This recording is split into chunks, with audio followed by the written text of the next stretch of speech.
প্ৰমোদ বড়োৱে যিটো এফিডিচিয়েলক 900 বিঘামান 900 অলপ বেছি হ'ব পাৰে।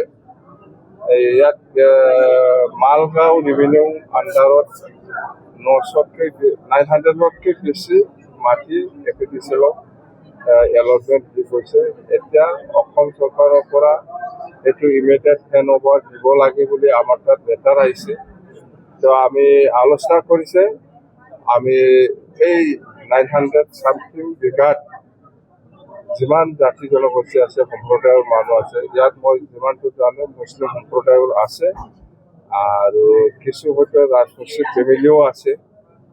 তো আমি আমাৰ MCLA ধনেশ্বৰ ভূঞাৰী আৰু আমাৰ যিখিনি লোকেল বাসিন্দা সেইসকলৰ লগত আমি আলোচনা কৰিছোঁ যে সেইটো কি কৰা যায়। এতিয়া গভৰ্ণমেণ্ট অফ আছামে সেইটো এফিডিচিয়েলক ইমিডিয়েটলি হেণ্ড অভাৰ দিব লাগে বুলি আমাক ৰিকুৱেষ্ট লেটাৰ আহিছে। এই হিচাপত আমি আলোচনা কৰিছোঁ। তো আলোচনা আমাৰ কথা হৈছে যে আমি এই এফেক্টেড ফেমিলিসকলক আমি ক'ত শ্বিফ্ট কৰিব লাগে, ক'ত এটাটো জাগা দিব লাগিব, শ্বিফ্ট কৰিব লাগিব। যিহেতু ইহঁতে ব্ৰিটিছৰে মানুহ, এই হিচাপত আমি ব্ৰিটিছ অঞ্চলতে আছে পাছে য'ত চৰকাৰী মাটি এনে পৰি আছে তাতে বহাম বুলি আমি অলৰেডি আলোচনা কৰিছে। আৰু এফেক্টেড সকলক কি ফেচিলিটি দিব লাগে সেইটো চৰকাৰী নিয়ম হিচাপে আমি দিম। এতিয়া হ'ল আমি যিমানটো জানো 93 ফেমিলি আছে।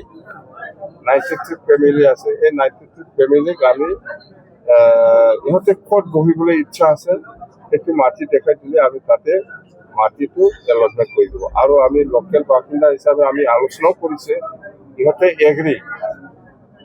আমি কৈছোঁ যে আপোনালোকে জাগা চইচ কৰক ক'ত বহিব, সেই হিচাপত আমি মাটিটো এলটমেণ্ট দিব। সেই হিচাপত ইহঁতে আমাক অতি সোনকালে ইহঁতে ক'ত বহিবলৈ ইচ্ছা আছে সেইটো আমাক জনাই দিব।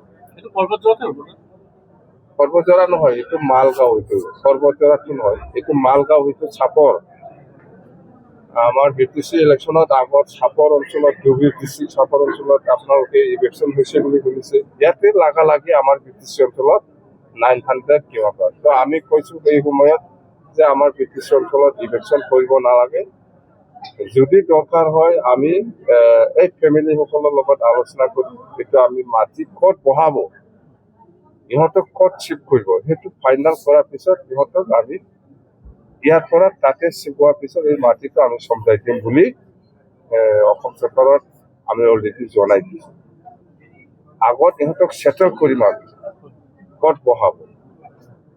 এইটো হোৱাৰ পিছত এই মাটিটো আমি এফিডিচিয়েলক আমি পঠাই দিম।